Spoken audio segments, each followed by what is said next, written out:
life in Jesus, there's a new life in Him. He will guide you all the way. Hey, hey, there's a new. Well, happy Sunday, church. It is so good to be here with Sean. He actually spells it right.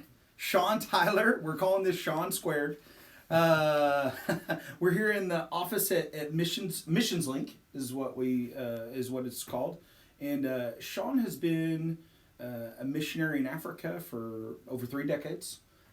Still gets to go sometimes. Right now things are kind of weird. Annually. This year maybe not. But who knows? Yeah, it's kind of weird with COVID. But Sean has a wife, 2 children, 4 grandchildren, and has been here at LCU since you got here in 13? 2012. 12, okay, I'm sorry. Fall okay. of 2012. Okay. So coming up on 8 years that Sean's been here in town, and he is a shepherd there at Quaker. So I don't know if you can fire another minister at another church. Is that possible? I hope it's not possible. We'll hopefully not. But no, I'm so excited to have Sean with me this morning. When I thought about men that were here locally, Sean's name definitely floated to the top because I think he'll have a lot I thought to you share. went through all the list and then I The was last guy. Yeah. No, there's actually 13, and you said yes pretty quickly along. This is number 7, but you said yes pretty quickly along, so I had to kind of shuffle mine. But no, I'm very excited to have Sean, and I know you'll be blessed today too. As you know, we're talking about we're in lesson 7. We're talking about go in peace. This idea, it's the story in Luke chapter 7 where Jesus tells he goes to the Pharisees' house, Simon's house, and a very uninvited guest shows up, and she begins to cry. She begins to wash Jesus' feet with her tears. Wipes it with her hair. Again, I'm actually wearing sandals now, and my feet need some attention, but I would imagine on a dirt road, their feet were just something else. Yeah. And this woman immediately begins to show her repentance, her sorrow before Jesus, and he tells her to go in peace. And so we want to talk about that concept today a little bit of go in peace. And I want to start out, Sean, with just asking you, why do you think, especially with COVID, especially with the economy and all the racial riots, all that's going on in our nation, why is peace important? Why would anybody care about peace? Oh, wow. Well, what can we do without it? I lived in Africa at a time when they had a coup attempt in Kenya. It's a scary thing to be in a country when all of a sudden somebody tries to kill the president of the country and take over. And so what happened during that time was, our bank system shut down, the telephone system shut down, border shut down, the economy, just absolutely everything kind of ground to a halt. In a way, similar to what's happened here in the sense that everything is just kind of shut down. You can't do anything. You can't go anywhere. Livelihood, everything becomes such a difficult thing. So much better to live in peace than into that kind of chaos or turmoil that comes with not having that peace. So, yeah, it's funny. I think that's a great imagery of kind of sin and the just out of control feel that we have. Everything is broken in our life. The phones are down. The transportation. Everything's wrong in our life.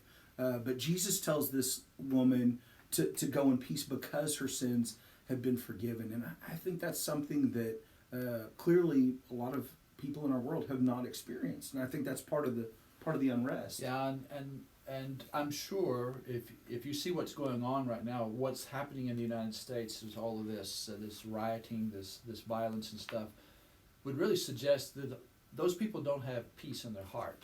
And there can be a lot of reasons for that.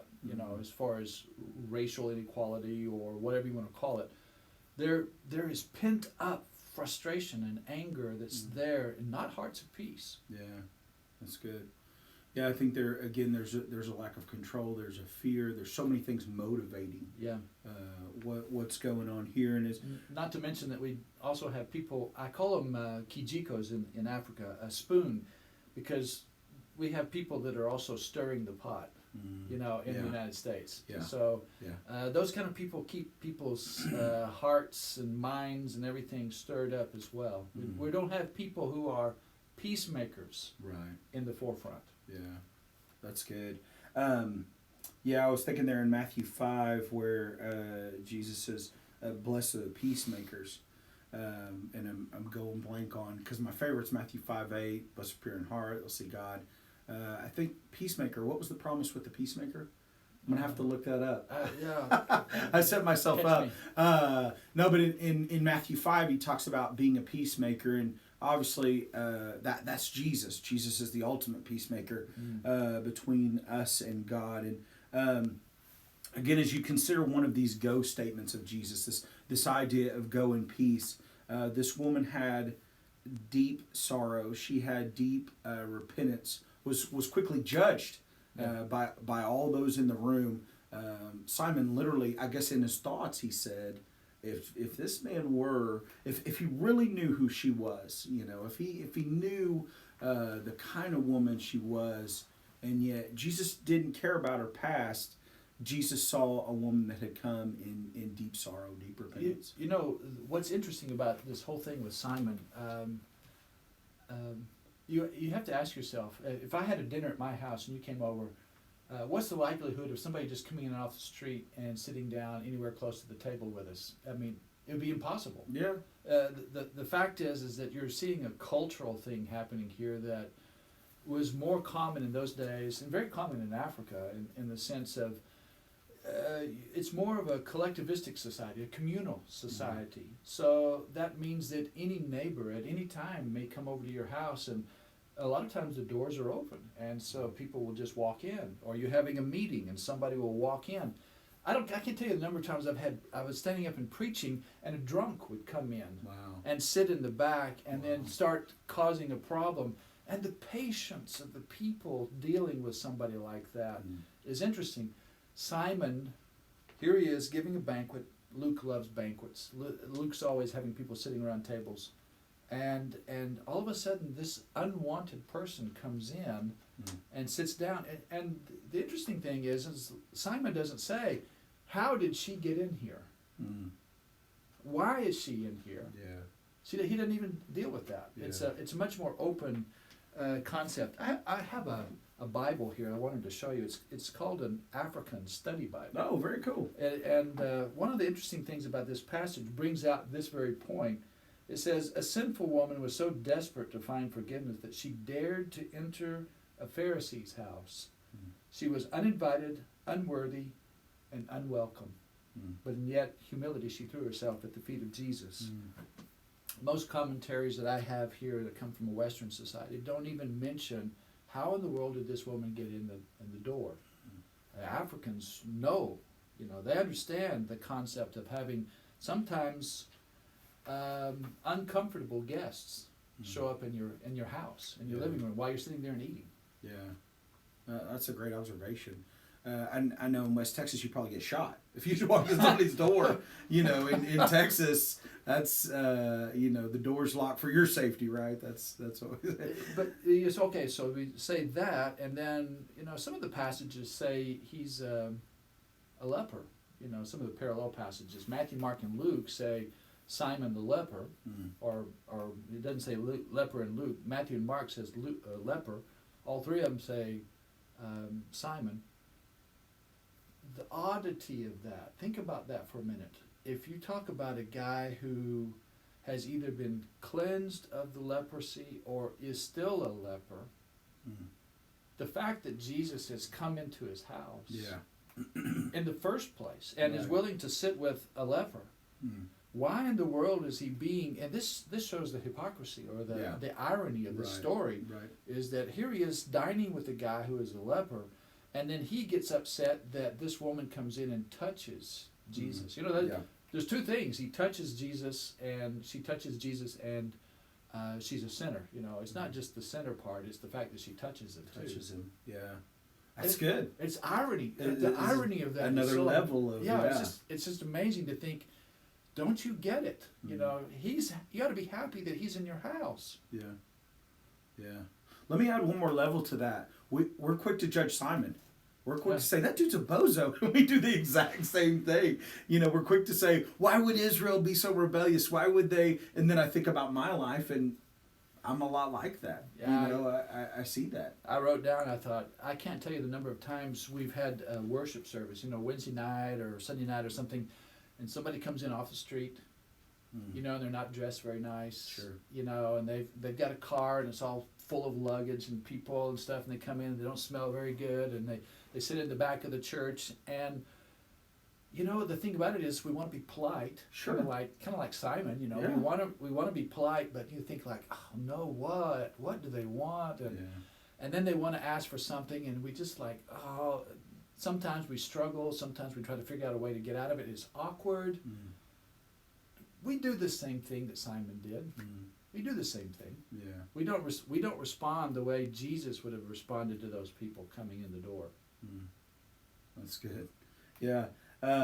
Simon was busy judging Jesus, and this woman is busy repenting. Again, there's so much to learn there, but Jesus goes on to tell a story. Tells a story about two people. One guy was forgiven a huge debt. The other guy was, forgiven a Coke or whatever, a really small debt.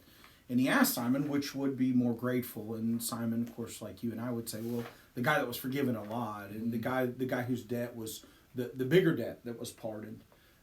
And obviously there's a real story there about understanding our true debt that we owe.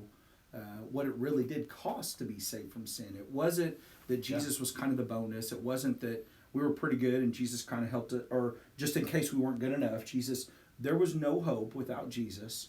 And Simon didn't really understand that. He didn't understand that we're all the people that have been forgiven much. So the woman comes in and, again, feeling the weight of her sin, she repents. She wipes Jesus with her tears and her feet, and Jesus sends her away in peace. Now, this word peace has a lot of depth to it.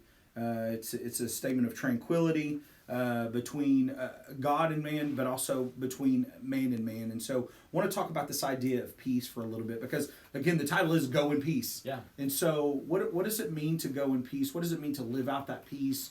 What does it mean that Jesus, in a very real sense, is sending us in peace because of? Well, I'll let you. Well, I want to go back just a Okay, little bit sure, to what you were sure. saying about earlier about forgiving much and everything. You can argue that Jesus is pronouncing forgiveness of sins there because of the fact that she comes in and does that. On the other hand, what may fit better for the passage is the fact that she comes in and expresses such gratitude for the forgiveness of sins that she's already experienced. And it is by her demonstration of generosity, of humility, of a brokenness, and everything there that Jesus can say to her, your sins are forgiven. You can tell by the way she does, because she's loving much. Simon hasn't loved very much, and so you get the question of, which one is it that's happening here? Simon seems to be a righteous person, but he's not expressing the same kind of love and appreciation and everything as this woman is. And so what's going on here? Your sins are forgiven. I wrestle with the idea that people don't express the appreciation. We don't keep that and maintain that joy, that sense of, that when I came up out of the water, I was like, and I don't live in that moment as much. I wish I did more. And how would that transform the way I interact with other people on a regular basis? That was an amazing thing there. As to the peace. Yeah, let's talk about that for a minute. I thought that, first of all, you can say, go in peace. In one way, you can say, hey, I interrupted your meal. I created a problem here in the house.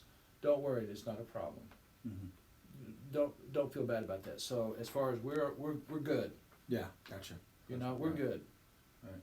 Another thing is, hey, you've lived a horrible life, and you've been an outcast. You've been looked down on and everything. And I just want to say to you, go in peace. It's okay. You're okay. Maybe an inner peace, an emotional peace from all of that. And then, of course, like you mentioned, maybe a spiritual peace, being at one with God, having been separated, cast out, different, becoming a child of God. I love one of the other passages, in one of the other books having to do with, I think it's Luke 5, where he talks about, daughter, your faith has saved you. Daughter, go in peace. Yeah. I love the idea of daughter. That's not used very often. No. And, I think that's the only time, in fact. Are you talking about the one the bleeding one? Yeah. Yeah, I know. In the passage I was thinking about was in Mark 5. It's that same story, but I think that's the only time that Jesus uses that. Yeah. It's an interesting passage because both the little girl and they're both daughters Right. in that passage. The idea of relationship and all is good. Being at the table, just off the wall. I'll do a rabbit trail here. That's good. In Uganda, they have a phrase called Oluganda Hulia, which means brotherhood is eating. You don't really have a relationship with anybody unless you sit down at a meal and you share in eating with each other. And so right before this story happens in Luke 7, Jesus is accused of being a friend of the sinners. And then it's demonstrated or illustrated by the fact that he goes and responds to this sinner so much so that it's shocking, it's scandalous to the Pharisee in the story. He's a friend of the sinners. And I'm reminded of the passage, you remember in Revelation, I stand at the door and knock, and whoever opens up, I'll come in and eat with you and you eat with me. Yeah. And there's a sense of relationship and friendship there. That this happens around a table. He eats with sinners. A lot of depth there too. He eats with sinners. Yeah. Oh my. A lot of depth. Yeah. Even I'm guessing you're also alluding to even what we call the Lord's Supper or communion or And there's isn't a it lot of isn't depth it amazing that we sit down and we would eat with him and we'll do this again and there's a big banquet in heaven. We're gonna sit down. This concept of sharing a meal is so important. Jesus is doing with the Pharisee, which only happens in Luke, incidentally. He only sits down and eats with Pharisees in Luke. Oh, really? Okay. And every time he does, it doesn't turn out well. He always does something that's scandalous or shocking to them. Yeah. And causes problems. But how funny. Well, I guess to kind of start on the descent, I'm thinking about how does this play out in me being a disciple and making disciples? What am I supposed to do with this lesson? This idea of go in peace, this idea of maybe loving the unlovable or the rejected, any of those things. I'll let you just kind of pick your topic and go with it. I would start off with inner first. I would say we need to understand the message here that Jesus, once we embrace him, once we come in and we're walking with him, that we should have an inner peace. And recognize that the peace that we have because of him is greater than or doesn't depend upon our outside circumstances. He talks about that peace I leave with you in John. Right. It's not that the world understands that kind of a peace. It's a different kind of peace. And if that is central to us on the inside, that's going to enable us to be peacemakers, to be able to then go out and extend that, to go in peace and be a person of peace and reconciliation to the world outside. And it has to start here. Yeah. It has to start here. Good. And then it goes out. Of course, how? Man, I would say every time you meet somebody, I want to confess, I do something. When I go to the bank, I go in every time. I don't use an ATM and I don't use a drive-through. And it's not because, and I want you to tell you, anybody young here, it's not because I don't know how to work those things. What are all the buttons for? Yeah. It's not that. Right. I go in with the purpose to make that teller smile. That's good, yeah. And it's an amazing thing. I go down to the Bank of America on 19th by University. One of the assistants of the bank, every time I walk in, she calls me by name. Oh, wow.